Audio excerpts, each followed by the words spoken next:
हमारे देश के इतने सारे नाम क्यों हैं? भारतवर्ष, इंडिया, हिंदुस्तान, ये सब कहाँ से आए? महाकाव्य और पुराणों में इसे भारतवर्ष कहा गया, मतलब भरत का देश। अच्छा। फिर जब यूनानी आए, उन्होंने सिंधु नदी को इंडस कहा, तो उस पार की जमीन हो गई इंडिया।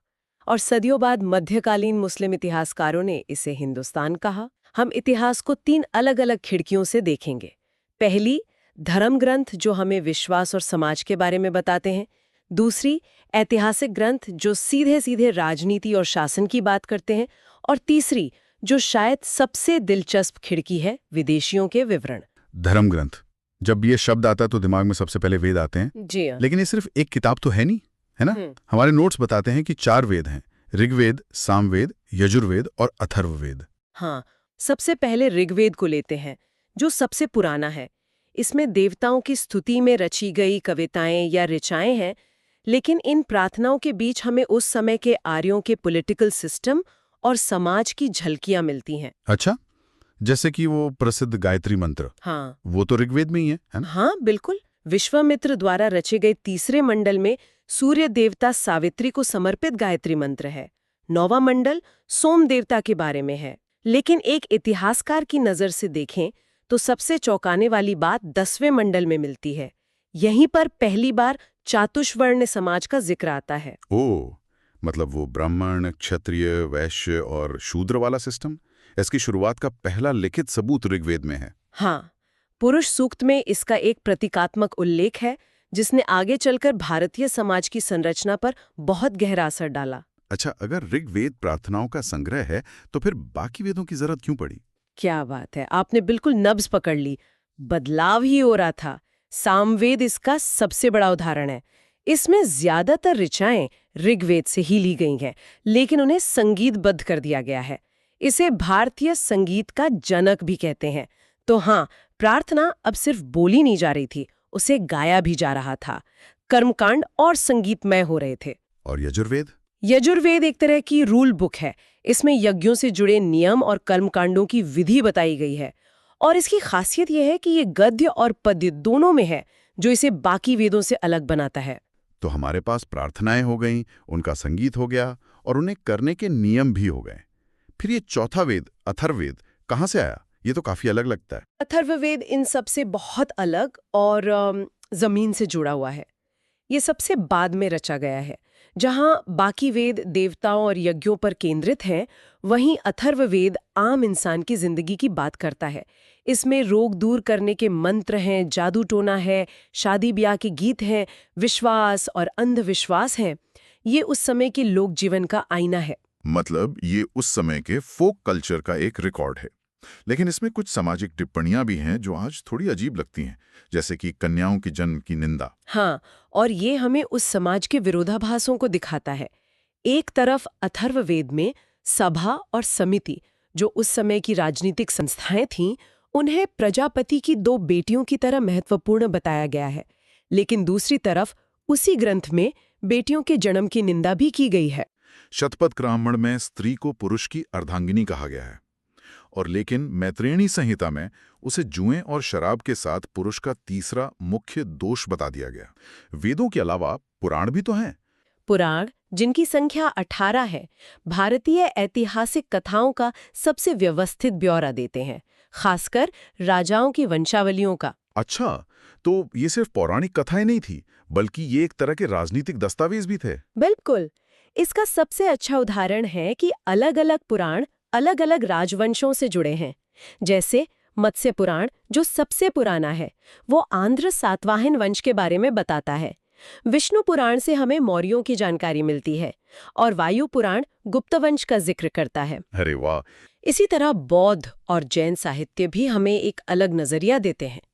पाली भाषा में लिखे गए त्रिपिटक और जातक कथाएं या प्राकृत में लिखे गए जैन आगम हमें उस समय के समाज की एक गैर ब्राह्मणवादी तस्वीर दिखाते हैं, जो मुख्यधारा के संस्कृत ग्रंथों से काफी अलग हो सकती है। कौटिल्य का अर्थशास्त्र किसी भी धार्मिक ग्रंथ से बिल्कुल अलग है। ये मौर्य काल में लिखा गया एक बेहद प्रैक्टिकल और कह सकते हैं कि कुछ हद तक क्रूर मैनुअल है कि एक राज्य को कैसे चलाना चाहिए।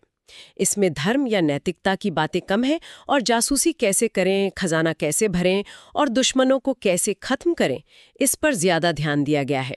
ये 15 अधिकरणों में बटा है और शासन चलाने की असलियत को दिखाता है। और कल्हण की राज तरंगिणी के बारे में हमारे नोट्स कहते हैं कि वो बहुत खास है। क्यों? राज तरंगिणी इसलिए मील का पत्थर मानी जाती है क्योंकि ये संस्कृत साहित्य में ऐतिहासिक घटनाओं को तारीखों के हिसाब से यानी क्रमबद्ध रूप से लिखने का पहला बड़ा प्रयास था। इससे पहले इतिहास और पौराणिक कथाएं आपस में बुरी तरह घुली मिली होती थीं। कल्हण ने 12वीं सदी में खास तौर पर कश्मीर का इतिहास लिखते हुए एक इतिहासकार की तरह काम करने की कोशिश की, जो उस समय के लिए एक बहुत बड़ी बात थी। पाणिनि की अष्टाध्यायी, ये तो संस्कृत व्याकरण की किताब है ना? जी। इसमें इतिहास कहाँ से आ गया? पाणिनि की अष्टाध्यायी व्याकरण के नियम समझाने के लिए जो उदाहरण देती है, वो उस समय के समाज से लिए गए हैं। वो जिन शहरों, कबीलों और सामाजिक रिवाजों का जिक्र करती है, उनसे हमें मौर्यों से पहले के भारत की राजनीतिक और सामाजिक स्थिति का पता चलता है। इसी तरह पुष्यमित्र शुंग के पुरोहित पतंजलि का महाभाष्य व्याकरण पर एक टीका होने के बावजूद हमें शुंग वंश के बारे में अहम जानकारी दी जाता है। या फिर फारसी में लिखा चचनामा, जो हमें अरबों की सिंध विजय की पूरी कहानी बताता है। सबसे पहले यूनानी रोमन लेखकों की बात करते हैं। हेरोडोटस, जिन्हें इतिहास का पिता कहते हैं, उन्होंने अपनी किताब हिस्टोरिका में भारत का जिक्र किया। हालांकि वो यहाँ कभी आए नहीं थे, उन्होंने सुनी सुनाई बातों पर लिखा। लेकिन जो यहाँ आए उनके विवरण तो सोने की खान जैसे होंगे, जैसे मेगास्थनीस, वो तो चंद्रगुप्त मौर्य के दरबार में रहा था। हाँ, मेगास्थनीस सेल्यूकस निकेटर का राजदूत था। उसकी किताब इंडिका मौर्यकालीन भारत को समझने के लिए एक बेशकीमती स्रोत है। दुख की बात यह है कि इंडिका अपने असली रूप में अब मौजूद नहीं है। हमें उसके अंश दूसरे यूनानी लेखकों की किताबों में मिलते हैं। जैसे भारतीय ग्रंथों में 4 वर्णों का जिक्र है, लेकिन मेगास्थनीज ने भारतीय समाज को 7 वर्गों में बांटा: दार्शनिक, किसान, सैनिक, चरवाहे वगैरह। नोट्स में टेसियस का भी जिक्र है, जिसके बारे में कहा गया है कि उसकी बातें भरोसे लायक नहीं थीं। ये एक बहुत जरूरी चेतावनी है। टीसीएस ईरान का राजवैद्य था और उसने भारत के बारे में जो लिखा वो अजब गजब कहानियों से भरा था, जैसे यहाँ कुत्तों जैसे सिर वाले लोग रहते हैं। जाहिर है इतिहासकार उसकी बातों को गंभीरता से नहीं लेते। मतलब दूसरी सदी में टॉलेमी नाम के एक विद्वान ने बाकायदा भारत का भूगोल नाम की किताब लिख दी। ये उस जमाने का गूगल मैप्स बनाने की एक कोशिश थी, समझिए। और सिर्फ भूगोल ही नहीं, प्लिनी नाम के एक लेखक ने तो नेचुरल हिस्ट्री में भारत के पेड़ पौधों और जानवरों तक के बारे में लिखा। एक बहुत ही रहस्यमय किताब है, पेरिप्लस ऑफ द इरिथ्रियन सी। हाँ, इसका लेखक तो अज्ञात है ना? बिल्कुल, कोई नहीं जानता किसने लिखी, लेकिन उसने भारत के बंदरगाहों, समुद्री रास्तों और क्या-क्या सामान यहाँ से जाता था, इसका ऐसा जबरदस्त गाइड लिखा है कि उसे हम प्राचीन दुनिया का Lonely Planet for sea traders कह सकते हैं। अब हम बात कर रहे हैं चीनी यात्रियों की। ये एक बिल्कुल अलग समूह था। इनमें से ज्यादातर बौद्ध भिक्षु थे जो ज्ञान की तलाश में थे। उनका मिशन था बौद्ध धर्म की जड़ों तक पहुंचना, पवित्र जगहों को देखना और सबसे जरूरी असली बौद्ध ग्रंथों को इकट्ठा करके वापस चीन ले जाना। और इस मिशन पर निकले लोगों में सबसे पहला बड़ा नाम आता है फाहियान का। वो गुप्त सम्राट चंद्रगुप्त द्वितीय के समय में भारत आया था। उसने अपनी किताब फूगूजी में क्या खास लिखा? फाहियान ने जो देखा वो एक शांत और खुशहाल भारत था। उसने लिखा कि मध्य प्रदेश के लोग सुखी हैं, समृद्ध है, प्रशासन उदार है और सजाएं ज्यादा कठोर नहीं है। लेकिन शायद सबसे मशहूर नाम तो हुएनसांग का है। कहते हैं वो यहाँ 15 साल रहा। वो हर्षवर्धन के समय भारत आया और 15 साल इसलिए रुका क्योंकि उसे ज्ञान का खजाना मिल गया था, बिहार की नालंदा यूनिवर्सिटी। अच्छा, नालंदा। हाँ, उसने वहाँ के महान आचार्य शीलभद्र से पढ़ाई की और बाद में पढ़ाया भी। और उसने अपनी यात्रा के बारे में CU की नाम की किताब में लिखा। उसने 138 देशों का जिक्र किया है, जो हमें उस दौर के सिल्क रूट और भारत के सांस्कृतिक प्रभाव को समझने में मदद करता है। उसके बाद इत्सिंग जैसे यात्री भी आए, जिन्होंने नालंदा और विक्रमशिला यूनिवर्सिटीज के बारे में लिखा, जिससे पता चलता है कि भारत उस समय दुनिया के लिए एक एजुकेशन हब था। अरबी लेखक इनका भारत आने का संदर्भ तो बहुत ही अलग था। बिल्कुल। अरबी लेखक एक ऐसे समय में आए जब भारत की राजनीतिक परिस्थितियां बदल रही थीं। महमूद गजनवी के आक्रमणों के साथ एक ऐसा विद्वान भारत आया जो तलवार से नहीं, कलम से दुनिया को देख रहा था। उसका नाम था अल-बरूनी। हाँ, अल-बरूनी और उसकी किताब तहकीक-ए-हिंद यानी भारत की खोज। इसे इतना खास क्यों माना जाता है? खास इसलिए क्योंकि अल-बरूनी का काम आज के किसी कल्चरल एंथ्रोपोलॉजिस्ट जैसा है।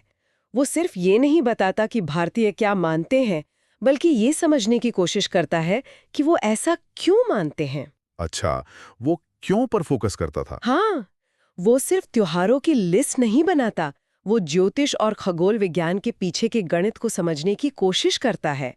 ये उस दौर के लिए एक क्रांतिकारी सोच थी। यही चीज तहकीक-ए-हिंद को एक यात्रा वृत्तांत से उठाकर एक गहरी सामाजिक स्टडी बना देती है। और फिर एक और मशहूर यात्री आया, इब्ने बतूता। मोरक्को से चल के मोहम्मद बिन तुगलक के समय में दिल्ली पहुंचा। इब्ने बतूता की कहानी तो किसी फिल्म जैसी है। उसकी किताब रहला में उस दौर की दिल्ली और सल्तनत की जो झलकियां मिलती हैं ना, वो हैरान करने वाली हैं। वो हमें बाजारों, सड़कों और सुल्तान के अजीबो-गरीब फैसलों के बारे में बताता है। और एक बात तो कमाल ही है, सुल्तान मोहम्मद बिन तुगलक ने इब्न बतूता को दिल्ली का काजी यानी जज बना दिया था। मतलब एक विदेशी यात्री आता है और सुल्तान उसे सीधे शहर का सबसे बड़ा जज नियुक्त कर देता है। ये तो आज के जमाने में सोचना भी मुश्किल है। ये हमें सुल्तान के बारे में दो बातें बताता है। एक, कि वो प्रतिभा की कद्र करता था, चाहे वो कहीं से भी आए। और दूसरा, शायद ये उसकी सनक का भी एक उदाहरण था। कह सकते हैं।